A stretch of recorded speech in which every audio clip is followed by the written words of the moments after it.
Shalom saudara-saudara, salam damai dan puji Tuhan karena kita dapat bersama-sama dalam satu program yaitu bacaan nasihat penata layanan bermula pada hari ini. Bacaan 1 September 2022. Teras doktrin kelima mengenai kehidupan Kristen. Bab 21 penata layanan. Kita adalah penata layanan Tuhan, diamanahkan olehnya dengan masa dan peluang-peluang, kemampuan dan harta benda, dan berkat dari bumi serta sumber-sumbernya. Kita bertanggung jawab kepadanya untuk penggunaannya yang betul.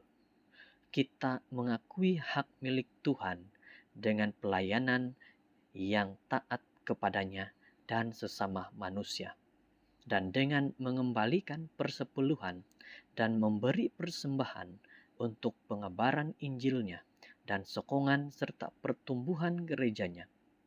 Penata layanan adalah satu peluang yang diberikan kepada kita oleh Tuhan untuk membesar di dalam kasih dan kemenangan, mengatasi kepentingan diri sendiri dan ketamakan.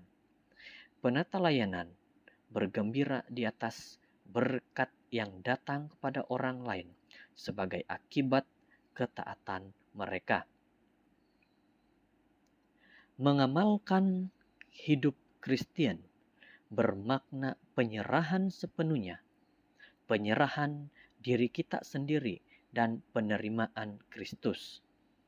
Seperti yang kita lihat, bagaimana Yesus menyerahkan dan memberikan dirinya untuk kita, begitu jugalah penyerahan kita, penyerahan keseluruhan dan terang-terangan untuk Dia.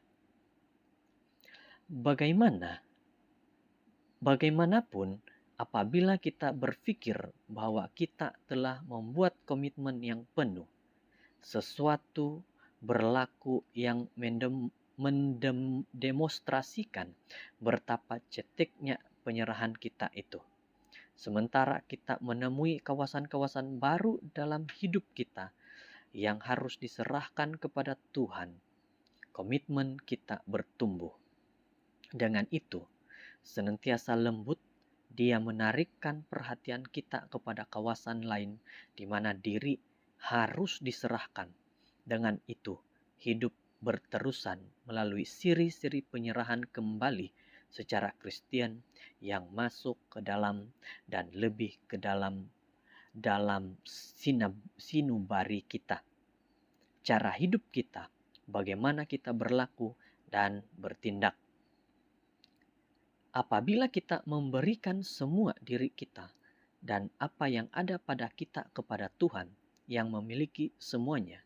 1 Korintus 3 ayat 21 hingga 4 ayat 2. Dia menerimanya, tetapi meletakkan kita kembali untuk menguruskannya, membuat kita penata layanan, pengurus atas semua perkara yang kita miliki.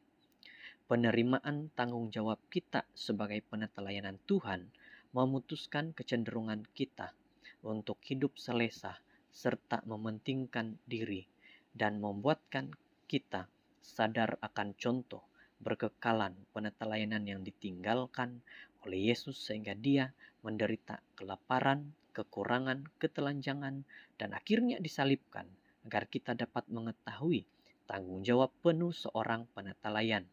Dan bahwa penata layanan merangkumi amanahnya. Oleh itu, pergilah, jadikan semua bangsa muridku yang membuat aktiviti-aktiviti gereja, mengongsikan, mengajar, berkhotbah, membaptiskan, lebih bernilai kepada kita. Demi Dia Tuhan, kita dipanggil menjadi penata layanan yang setia. Tuhan pertama, ku kan pergi.